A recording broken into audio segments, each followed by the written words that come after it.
No momento em que nós estamos vivendo, todo mundo tem algum problema para resolver. Se não for solidão, é o excesso. Se não for o excesso, é aquilo que incomoda lá dentro, lá no fundo do coração, de coisas antigas que vêm à tona, ou do medo do futuro. Mas uma coisa é certa, vai chegar uma hora em que todos nós vamos olhar para trás e falar: puxa vida, eu perdi tal pessoa na pandemia, tal pessoa partiu, tal pessoa que eu amava tanto já não está mais aqui. É uma realidade, né, gente? Infelizmente é isso que nós estamos vivendo, e apesar da gente falar muito sobre problemas, a gente principalmente traz as soluções deles. E para conversar sobre essas perdas que tantas pessoas estão tendo, nós trouxemos mais uma vez a psicóloga Adriana Silvestre para conversar com a gente. E o nosso assunto de hoje são exatamente essas perdas, o luto, se não pela pandemia, por tantos outros motivos, porque isso dói, né, Adri? Tudo bem, minha querida? Oi, tudo bem, Fabiola? Olá a todos, é um prazer estar aqui novamente. Obrigada por ter aceito o nosso convite, né? E a psicologia é uma aliada de todos, principalmente nos dias de hoje, né, Adri? Sim, com certeza. E quando a gente fala de luto, como você falou, não é somente quando uma pessoa morre, né? O luto, ele é um processo de elaboração, né? De adaptação das perdas que nós temos na nossa vida. Uhum. E o luto, vamos dizer assim, da pessoa física que não está mais, eu acho que esse é talvez o que mais doa, ou não existe assim uma comparação entre perdas? Sim, a morte realmente é uma das experiências mais estressantes, né, que o ser humano tem na sua vida. E, então, consequentemente, o luto vai ser, de uma morte, né, vai ser um dos processos mais difíceis, né, de ser elaborado, com certeza. Como que você ou a psicologia pode ajudar a pessoa nesse processo? Então, primeiramente é importante a gente entender, né, que como o luto é um processo, né, ele tem fases, né? No primeiro momento, quem, né, está passando por um luto, né, pela perda de alguém que morreu, vai com certeza começar a se identificar. Primeiro momento é a negação, que é aquele choque, né? Tipo, não está acontecendo. Não é comigo. Uhum. Não pode ser. Né? Então, que não deixa de ser um mecanismo de defesa. Né? A negação é um mecanismo de defesa que vem para nos proteger. E depois, né, consequentemente, vem em uma aceitação parcial.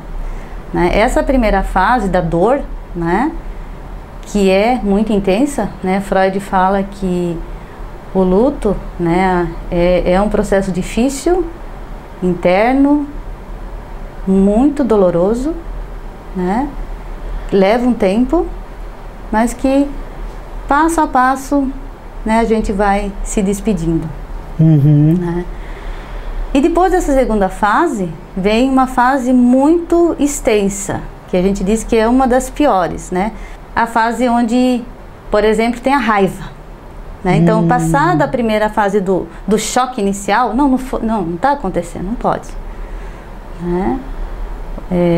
A pessoa entra numa outra fase que seria da raiva. Por isso que muitas vezes, principalmente quando uma pessoa morre, né, os familiares ficam com raiva do médico, né? Ou querem mudar de médico. Não, esse é incompetente. Não, ele não está falando a verdade, eu quero que o outro médico diga, olha só, ele está vivo, não pode estar morto, né? Ou então fica com muita raiva de Deus. Como que Deus pode levar? Né? Olha só, como Deus pode fazer isso comigo? Muitas pessoas, né, se afastam de Deus, né, ficam bravos com Deus, magoados com Deus, né? Porque a dor, ela é muito aguda. Né? Então fica com muita raiva. E também a raiva é um mecanismo de defesa, né? Ela está nos protegendo, claro, dessa dor, né? Que está muito profunda, né? Dentro também disso, também acontece da pessoa, muitas vezes, ela, né, sentir muita culpa. Eu poderia ter feito algo diferente. Isso mesmo. Se não fosse isso. Vai idealizando aquela pessoa. E essa idealização vem para dar conta da culpa que a gente tem. Às vezes essa culpa é injustificável. E às vezes ela é justificável. Às vezes a gente realmente teve alguma falta. Mas é a vida, né? E outra, eu penso, né? Que cada um tem o seu momento aqui, né? É hora de partir, é hora de partir. Não cabe a ninguém determinar qual é a hora, né? Mas assim... só que para o nosso inconsciente, a gente olhando agora de um aspecto psicológico, para o nosso inconsciente é inconcebível a morte, né? Morrer por idade, né? Ou morrer de causa natural é inconcebível. O inconsciente só aceita se a gente for morto, né? Então por isso que a gente vê assim essa busca pela juventude, eterna juventude, mostrando, né, o quanto o inconsciente não dá conta, né, da morte, embora a morte seja um fato. Eu sempre falo para os pacientes, também falo para as pessoas que eu conheço, a morte é um único fato, é a única certeza que a gente tem, vamos morrer. Só que quando ela acontece, parece que sempre nos parece que a gente nunca e eu acho que acredito que as pessoas nunca estejam preparadas para enfrentar, né, embora tenha alguns tipos de morte que, né, por exemplo, você tem um câncer que é incurável e aquilo vai. A pessoa até sabe que o outro vai partir, né, espera que o outro vai partir, mas na hora mesmo a pessoa nunca está preparada, né, a gente vê isso em quantas e quantas pessoas, né, mais, nada do que você fala adianta para amenizar aquela dor do outro, né? Que a gente chama do luto antecipado, né? Quando, por exemplo, numa situação como essa, né? Porém, depois que morre, sempre o início é difícil. Então, Adri, e as pessoas, como é que as pessoas agora, principalmente nessa pandemia, não sei se você está tendo contato com esse tipo de perda, principalmente pela pandemia, como é que as pessoas estão lidando com isso? Porque são os mais idosos, né? Agora já não mais, né? Mas os idosos significam os pais, as mães, os padrinhos, as madrinhas, né? Os avós, que têm uma ligação afetiva muito maior com o ser humano, né? Como é que está sendo... Como é que as pessoas estão lidando com isso? Então, cada pessoa lida de uma forma. Por exemplo, de um pai que perde o filho, né? Que é uma morte muito dolorosa, né? Porque é aquela coisa da inversão, né? Porque pelo natural, os pais vão primeiro. Tudo depende da relação que essa pessoa teve com esse parente, né? Então, quantificar essa dor é complicado quando a gente fala de ser humano. Porque cada um reage de uma forma, cada um tem uma crença, cada um tem uma religião, cada um encara de um jeito, né? É porque a morte é um tabu.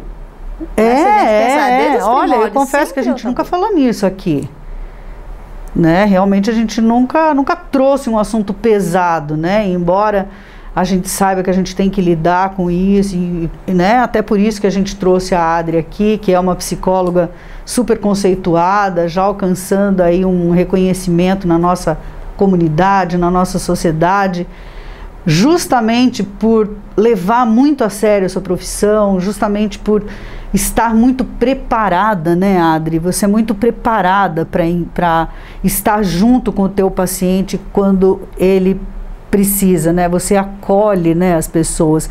A psicologia tem esse papel, né? Mas o psicólogo e a psicologia também são né? Também é a pessoa, né, que tem que se identificar, né?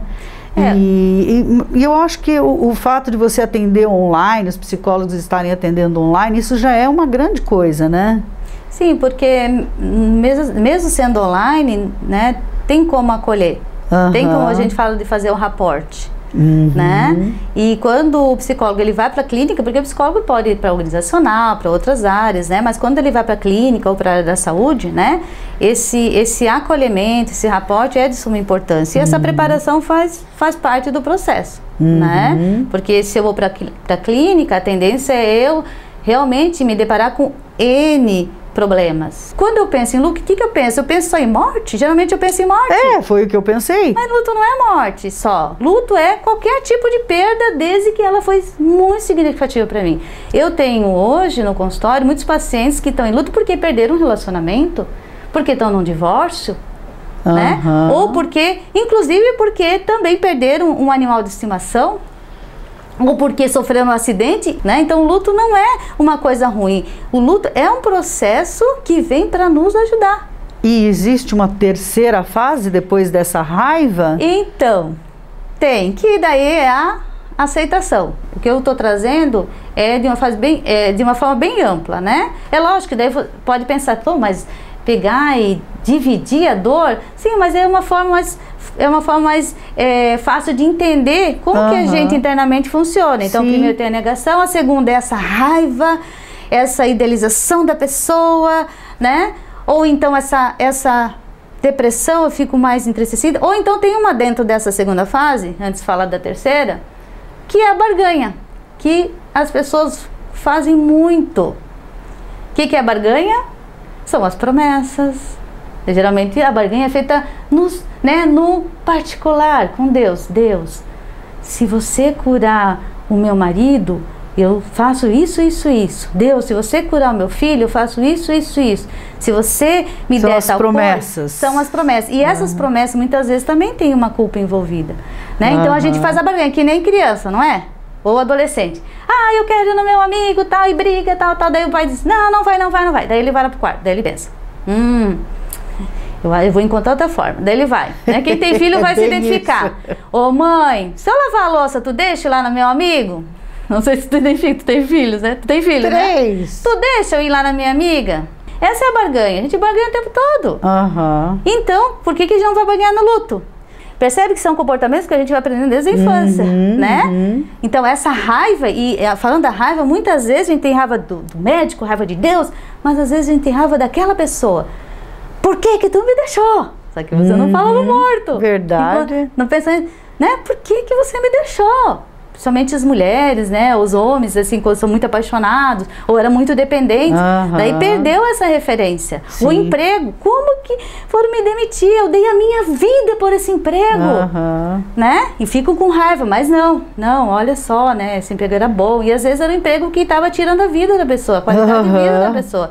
É por isso que eu falo, né? Olha como o luto é igual para qualquer perda. Verdade.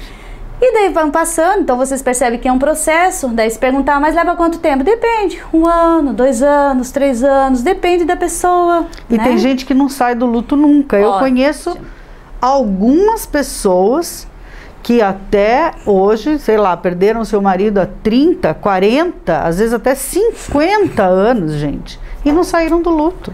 Vamos voltar para a terceira, que é a aceitação. A aceitação. E isso é muito legal da gente falar, porque como a gente falou, né, no início do programa, a gente traz aqui o problema, mas a gente traz a solução, né? Sim. Quando chega nessa fase que a vida seguiu, fica a dor, fica a saudade e tudo ok. Você vai sofrer, mas de uma forma menos intensa, né? De uma forma mais adaptada. Porque essa pessoa, ou seja, essa pessoa está internalizada. Eu costumo dizer assim, que uma coisa que a morte não consegue levar são as memórias, são as experiências que ela passou. Muito legal. Eu quero agradecer muito a tua participação no nosso programa. É sempre um prazer receber profissionais da área da saúde, principalmente nesse momento em que a gente também não tem eventos para mostrar para vocês, né? Também é um luto, né? Agora já passou para mim, mas foi um luto, foi uma coisa bem complicada. E eu me identifiquei muito com algumas coisas que você falou, por exemplo, eventos, né? E é isso, né, gente? A gente tem que ir superando, tem que ir fazendo sabe, a vida segue, né? Hashtag a vida segue. Você se reinventou, não foi? Muito. Vou te falar, foi muito positivo. Foi extremamente positivo. As perdas nos ajudam a isso também, a nos reinventarmos. A superar, claro. Né? A gente a se superar, né? Porque daí você vê que, puxa vida, não era só aquilo que você sabia fazer. Sim. Né? E o valor que as outras coisas vão agregando, enfim. Muito obrigada, Adri, pela tua participação. Gente, tudo que está aqui na TV, está também no nosso canal do YouTube, programa Fabiola Bernardes, e também está no nosso IGTV do Instagram e também no Facebook. Então estamos em todas as redes sociais para que você possa nos alcançar, mandar, compartilhar, curtir, comentar. É muito importante a sua participação para nós. E principalmente a participação de grandes profissionais que nós temos aqui em Joinville, que atendem pessoas no mundo inteiro, que atendem pessoas principalmente aqui da nossa cidade e que podem nos ajudar em diversos processos, seja nesse ou seja no outro. Em alguma parte da sua vida você vai se lembrar do programa Fabiola Bernardes, que realmente quer ajudar você.